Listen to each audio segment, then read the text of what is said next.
मध्य प्रदेश छत्तीसगढ़ आप देख रहे हैं। हमारे खास प्रोग्राम में आपका स्वागत है। मैं हूं आपके साथ कनिका अरोड़ा।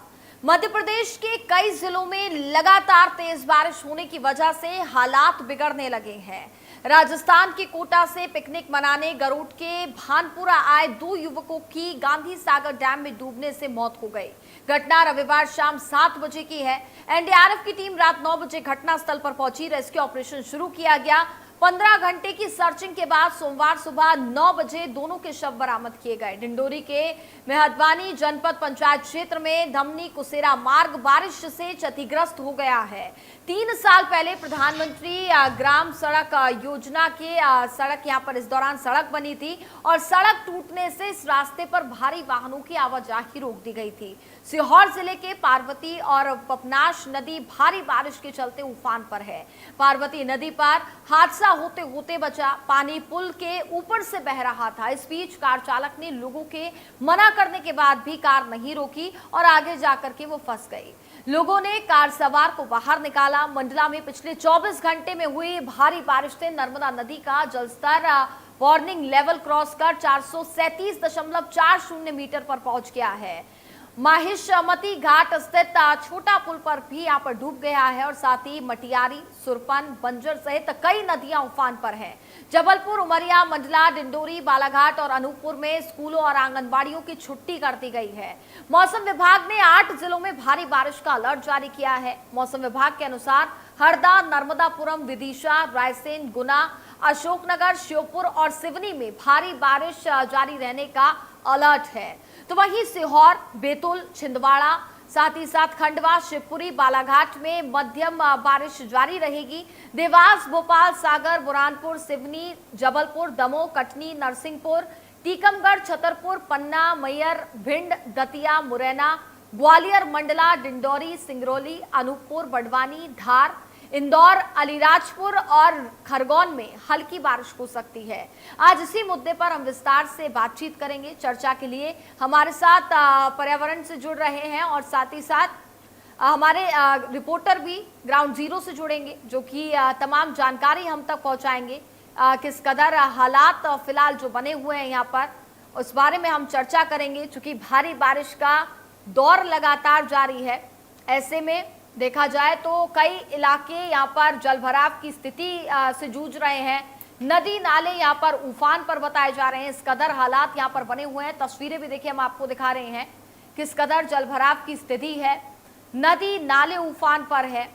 करीब 4 से 5 इंच तक अगर हम तस्वीरों में देख पा रहे हैं तो यहाँ पर 4 से 5 फीट तक, माफ कीजिएगा, पानी भरता हुआ साफ तौर पर दिखाई दे रहा है। कई स्कूलों की छुट्टियां यहाँ पर कर दी गई हैं और देखा जाए तो चूंकि जो ग्रामीण इलाके हैं, उन इलाकों की स्थिति बद से बदतर होती हुई नजर आ रही है। हालांकि सिर्फ ग्रामीण इलाकों की बात की हम नहीं कर रहे हैं। कुछ स्मार्ट सिटीज जो हैं, जिनको स्मार्ट सिटी का दर्जा दिया गया है, उन इलाकों के भी हालात बद से बदतर होते हुए नजर आ रहे हैं। तो ये बड़ी जानकारी हम आप तक पहुंचा रहे हैं। हालांकि कई इलाकों में अभी भी बताया जा रहा है कि अलर्ट जारी किया गया है। प्रदेश के कई जिलों में बाढ़ जैसे हालात पैदा होते हुए नजर आ रहे हैं, जो कि एक चिंता का विषय बना हुआ है। हालांकि तमाम दावे तो देखिए यहाँ पर किए जाते हैं कि इससे निपटने के लिए हमने तमाम व्यवस्थाएं की हुई हैं, लेकिन जब धरातल पर जो तस्वीरें सामने आती हैं उसमें साफ तौर पर नगर निगम की भी पोल खुलती हुई नजर आती है। ये घरों के भीतर की तस्वीरें भी हम आपको दिखा रहे हैं, जहां पर लोगों के घरों में भी पानी घुस गया है, कई दुकानों में भी पानी घुस गया है। इस कदर हालात यहाँ पर बनते हुए नजर आ रहे हैं, जिसके चलते लोग बेहद परेशान हैं। स्थिति तनावपूर्ण बनी हुई है। लगातार कई इलाकों में अलर्ट जारी किया गया है। लोगों को समझाइश दी जा रही है कि जहां पर नदी नाले उफान पर बने हुए हैं, इन इलाकों में जाने से थोड़ा सा परहेज करें। चूंकि जब अच्छा मौसम यहाँ पर देखा जाता है और मॉनसून सीजन होता है, इस दौरान जो पर्यटक हैं उनकी भी भीड़ देखने को मिलती है। वो अलग अलग इलाकों में घूमने के लिए पहुँचते हैं, लेकिन साफ तौर पर यहाँ पर हिदायत दी जा रही है कि नदी वाले इलाकों में खास तौर पर जाने से बचें, क्योंकि जिस कदर हालात फिलहाल बने हुए हैं वो बेहद चिंताजनक हैं और आप अपनी जान को जोखिम में डालेंगे अगर आप इन जगह पर जाते हैं जहां पर नदी नाले उफान पर हम देख पा रहे हैं, पानी का बहाव भी इस कदर तेज है जो कि आप तस्वीरों में देख पा रहे हैं।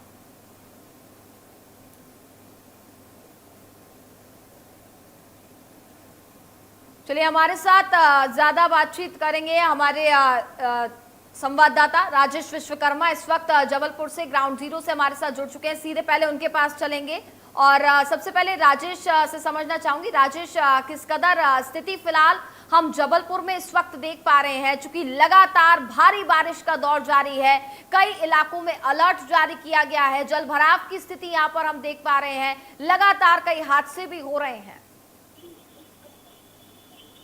अब बिल्कुल कनिका, देखिए लगातार पिछले 3 दिनों से बारिश का दौर जारी है और बारिश जो अगर बात की जाए तो पिछले 3 दिनों में 4.5 से 5 इंच से ज्यादा की बारिश अब तक हो चुकी है और अभी भी मौसम विभाग का अलर्ट है कि अगले 24 घंटों में भारी बारिश हो सकती है। और अगर बात की जाए तो लगातार जो कई इलाके हैं वहां पर जल भराव की समस्या आई, जल प्रावरण की समस्या आई, लेकिन जो सबसे बड़ी राहत की बात आज दिन भर ये रही कि सुबह 12 बजे से लेकर 1 बजे से लेकर शाम तक पानी बंद था, लेकिन एक बार फिर बारिश कहीं ना कहीं शुरू हुई है और लोगों के लिए परेशानी जो है वो बन रही है। अगर बात की जाए तो बरगी बांध जो कि सबसे बड़ा बांध है, उसके कैचमेंट एरिया में लगातार बारिश हो रही है और यही वजह है कि बरगी बांध के कल 9 गेट खोले गए थे। आज उन गेटों में 4 गेट और खोलकर उनकी ऊंचाई को बढ़ाया गया है और 1.30 मीटर इसकी ऊंचाई खोलकर लगभग अगर बात की जाए तो 1,78,000 क्यूसेक पानी जो है वो छोड़ा जा रहा है, जिसके चलते जो नर्मदा के निचले तट हैं वहां पर बाढ़ के हालात हैं। हालांकि बांध प्रशासन ने पहले ही अलर्ट जारी कर दिया था, क्योंकि परसों जब बांध के प्रशासन ने गेट खोलने की चेतावनी जारी की थी, अलर्ट तभी जारी किया था निचले क्षेत्रों के लोगों के लिए। इसके साथ ही अगर बात की जाए तो जबलपुर के जो नर्मदा तट है, ग्वारी घाट, भेड़ा घाट, तलवारा घाट, तो यहाँ के रहवासियों को अलग किया था जिला प्रशासन ने और टीमें यहाँ पर तैनात की थी। एसडीआरएफ की टीमें तैनात की गई थी, होमगार्ड के जवान तैनात किए गए थे और तमाम इंतजाम किए गए थे। लेकिन आज जब इस पूरे जो जल भराव वाला क्षेत्र है बरगी बांध का, उसमें लगातार बारिश जारी है और फिर आज 4 गेटों को और बढ़ाया गया। कुल 13 गेटों से ये पानी छोड़ा जा रहा है। तो अब जो नर्मदा का जलस्तर है वो 6 से 7 मीटर तक बढ़ने की संभावना जताई जा रही है। तो ऐसे में जो नर्मदा से के तटीय क्षेत्र हैं जो वहां पर कहीं ना कहीं बाढ़ के हालात एक बार फिर निर्मित होंगे। पहले ही जो ग्वारी घाट है अगर जबलपुर का, तो वो पूरी तरीके से जलमग्न हो चुका है। जो नाग मंदिर है ग्वारी घाट का प्रसिद्ध नाग मंदिर, वो पूरी तरीके से डूब चुका है। दुकानें जो हैं वो पूरी तरीके से जलमग्न हो चुकी है और यही स्थिति भेड़ा घाट, विश्व प्रसिद्ध पर्यटन स्थल भेड़ा घाट की है, जहाँ पर भेड़ा घाट का जो धुआंधार है जिसे देखने लोग देश भर से आते हैं, वो पूरी तरीके से बारिश में गायब हो चुका है। और पर्यटकों के लिए कहीं ना कहीं सावधानी जो बरतने की सलाह जो है वो जिला प्रशासन वहां पर दे रहा है। साथ ही वहां पर भी पुलिस को तैनात किया गया है। सेल्फी लेने के चक्कर में कहीं कोई दुर्घटना ना हो, इस बात का ध्यान रखा जा रहा है। तो तमाम इंतजाम जिला प्रशासन ने किए हैं। शहर की बात की जाए तो शहर में लगातार कई जगह जल प्लावन की स्थिति बनी। नगर निगम के दावों की पोल खुली, नगर निगम ने बहुत दावे किए थे, बारिश पूर्व की साफ सफाई की व्यवस्था की गई है, नालों की सफाई की गई है ताकि इस बार तो कहीं ना कहीं देखिए तनावपूर्ण स्थिति फिलहाल बनी हुई है। हमारे साथ ज्यादा बातचीत के लिए प्रोफेसर डॉक्टर राम श्रीवास्तव जो कि पर्यावरणविद हैं वो भी इस वक्त हमारे साथ जुड़ चुके हैं। सर, सबसे पहले आपका इंडिया न्यूज में बहुत बहुत स्वागत है। धन्यवाद। सर, सबसे पहले आपसे सवाल लेना चाहूंगी, जिस कदर हालात फिलहाल हम मध्य प्रदेश में जो इस वक्त देख पा रहे हैं, लगातार तनावपूर्ण स्थिति यहाँ पर बनी हुई है, अलग अलग इलाकों में फिलहाल अलर्ट भी जारी किया गया, और किस कदर स्थिति फिलहाल आगे बनती हुई नजर आएगी, क्योंकि अभी जो हालात है बेहद तनावपूर्ण बनते हुए नजर आ रहे हैं।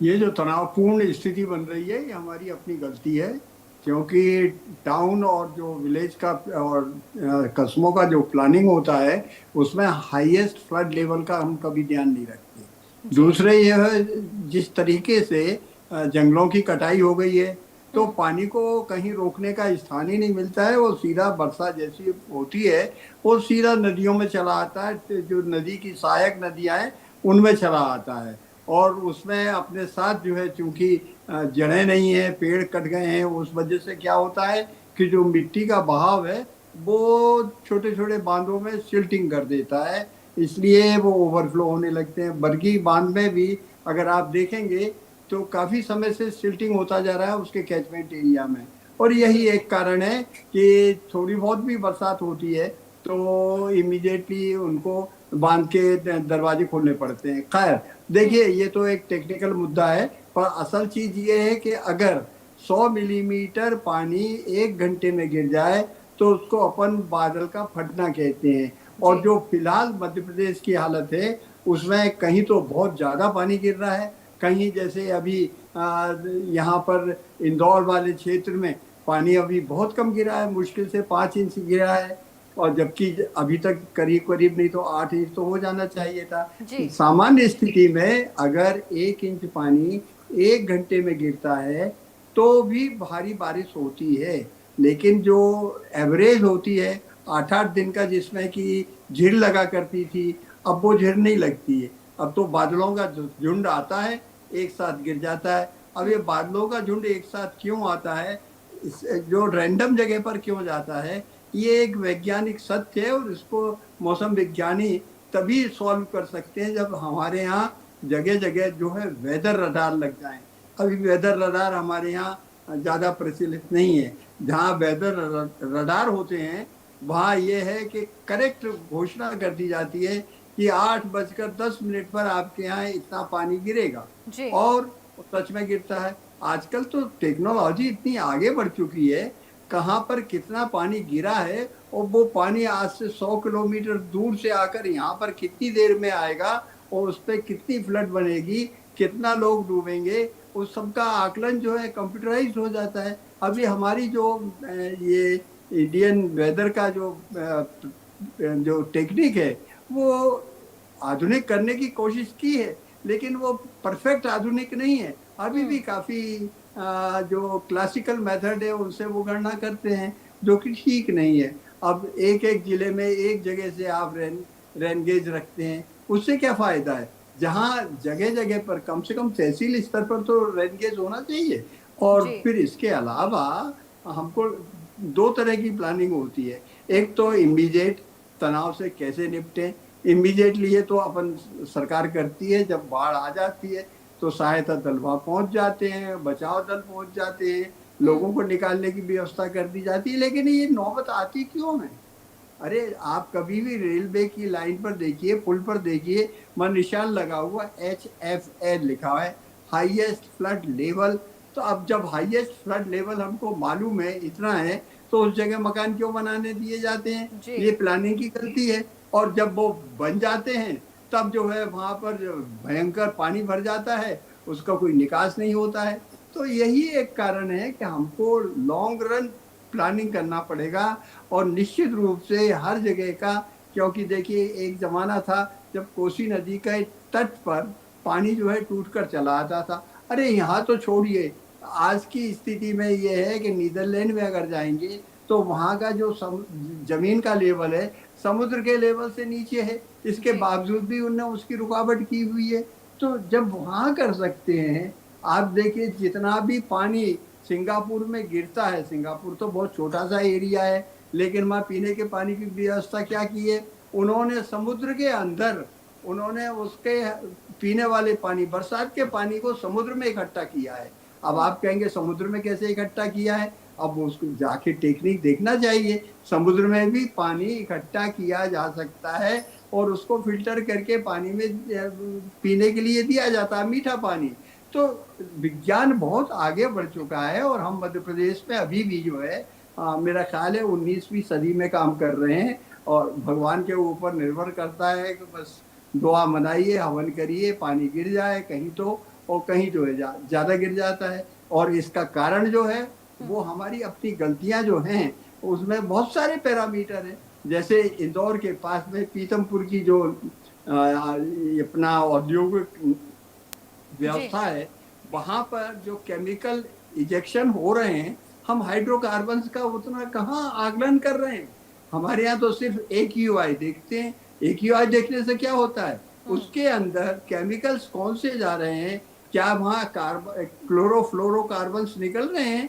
अगर क्लोरोफ्लोरोकार्बन्स निकल रहे होंगे जिनको हम मॉनिटर नहीं कर रहे, तो एटमॉस्फेयर में जाकर वो ओजोन लेयर को नष्ट करेंगे। बिल्कुल। नष्ट करेंगे तो निश्चित रूप से आपके फोटोसिंथेसिस अफेक्ट करेगा, हमारे जो है स्किन पर प्रॉब्लम ज़्यादा आएंगी, अल्ट्रावायलेट रेज ज़्यादा आएंगी, पर इसकी किसी को चिंता ही नहीं है।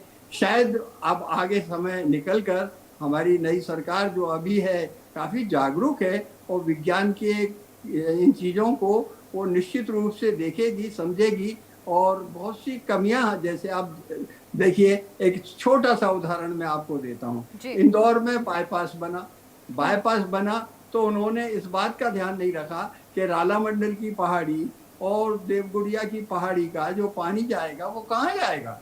अब उसकी सतह तो आपने ऊंची कर दी, उस पानी के निकास का, नेचुरल फ्लो का ध्यान नहीं रखा। तो अब क्या हो गया, एक जमाने में जब इंदौर की पॉपुलेशन 3 लाख थी तब यहाँ पर जो है 28 तालाब हुआ करते थे।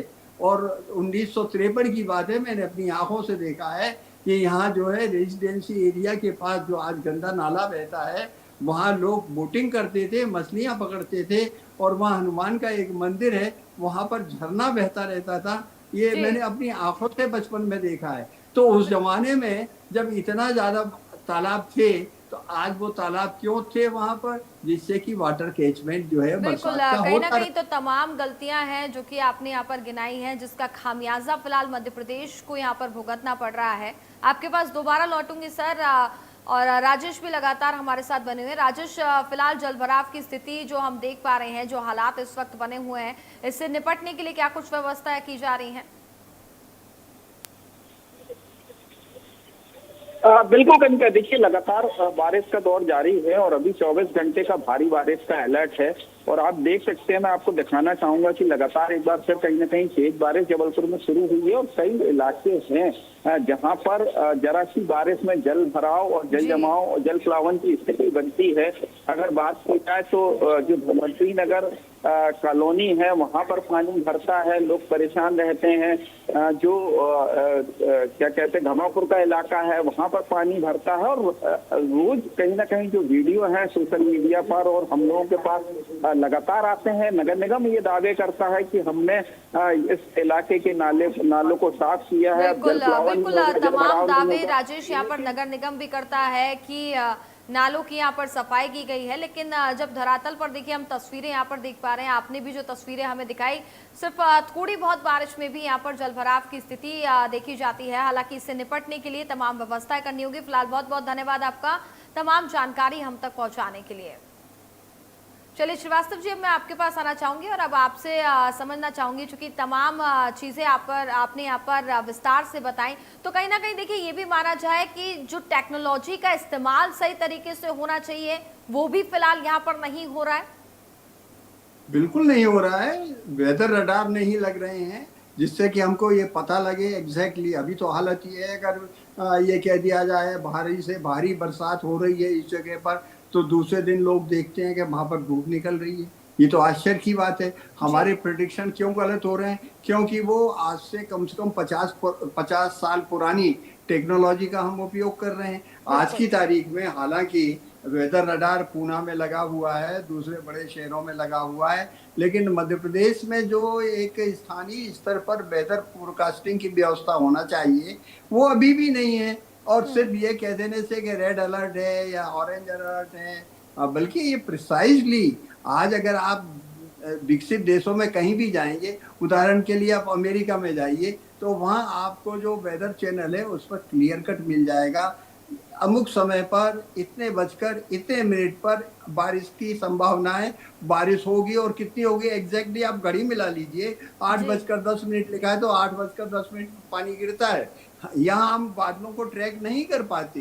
क्यों नहीं कर पाते? हमको ऊपर बादल तो दिखते हैं। वैसे देखा जाए तो वेदर चैनल का जो एक चलता है अपना इंटरनेट के ऊपर, वो सही प्रेडिक्शन देता है। कैसा देता है? क्योंकि सैटेलाइट के थ्रू 49 लेवल्स पर हम जो है उनका स्कैनिंग करते हैं। हमारा भी जो है आज की तारीख में इंडियन स्पेस रिसर्च ऑर्गेनाइजेशन का कल्पना सैटेलाइट जो है स्पेस में घूम रहा है, वो हर 4 घंटे में वो कल्पना सैटेलाइट इमेज बनाकर दे रहा है। आप खुद देख सकते हैं, कल्पना सैटेलाइट टाइप कीजिएगा, निकाल दीजिएगा, हर 4 घंटे के अंदर वो पूरे आसमान से देखकर हिंदुस्तान में कहाँ कहाँ बादल हैं, कितने इसका जायजा लेता है, लेकिन हमको उसका एनालाइज करने के लिए, उसको समर्थन देने के लिए, उसको आगे बढ़ाने के चलिए लिए बिल्कुल बिल्कुल एक्सरसाइज। श्रीवास्तव जी, आपके पास दोबारा लौटूंगी। हमारे साथ हमारे सहयोगी अजीत मिश्रा भी इस वक्त जुड़ चुके हैं, सीधे उनके पास चलूंगी। अजीत, अगर हम बात करें तो क्या स्थिति फिलहाल अनूपपुर की भी इस वक्त बनी हुई है, चूंकि लगातार जिस कदर हालात हम देख पा रहे हैं, मध्य प्रदेश में तनावपूर्ण यहाँ पर बने हुए हैं। अलर्ट तो कई इलाकों में जारी कर दिया गया है, लेकिन बावजूद उसकी स्थिति यहाँ पर काफी ज्यादा चिंताजनक बनी हुई है। देखिए, अनूपपुर ही नहीं, अनूपपुर, शहडोल और उमरिया, पूरे शहडोल संभाग को रेड अलर्ट जो घोषित किया गया है। और प्रॉपर अनूपपुर में लगभग 100 से लेकर के 200 मिलीमीटर बारिश का पिछले 2 दिनों में जो अंदाजा मौसम विभाग ने लगाया है। हम आपको बता दें कि अब तक बारिश और उससे प्रभावित होने की वजह से अनूपपुर जिले में 5 मौतें हो चुकी है। कल ही एक यहाँ पे कार बह गई थी, एक अचानक से पहाड़ से पानी आने के बाद पुल के ऊपर से चल रहा था, वो कार उससे निकलने की कोशिश में थी तो पूरी कार बह गई, जिसमें 2 बच्चे और एक पति पत्नी, मतलब पूरा परिवार की मौत हो गई थी। और वहीं लोहारनिया नाला में भी एक 4 साल के बच्चे की बहने की खबर आई, जिसे भी एनडीआरएफ की टीम ने उसे ढूंढ भी नहीं पाए हैं। उसके अलावा जब हम शहडोल संभाग की बात करें तो पूरे शहडोल में भी अस्पताल में, रेलवे लाइन पे, बाजारों में, लोगों के घरों में भी पानी भरा हुआ है। वही उमरिया का जो मट्ठार का पावर प्लांट है, उसके गेट को सबसे ज्यादा पानी होने की वजह से 6 गेटों को खोल दिया गया। हम आपको एक चीज और बता दें कि पिछले साल की अपेक्षा इस साल तक अभी जुलाई की 7 तारीख है, लेकिन 2 गुना से ज्यादा बारिश हो चुकी है। और ये अत्यधिक बारिश जो है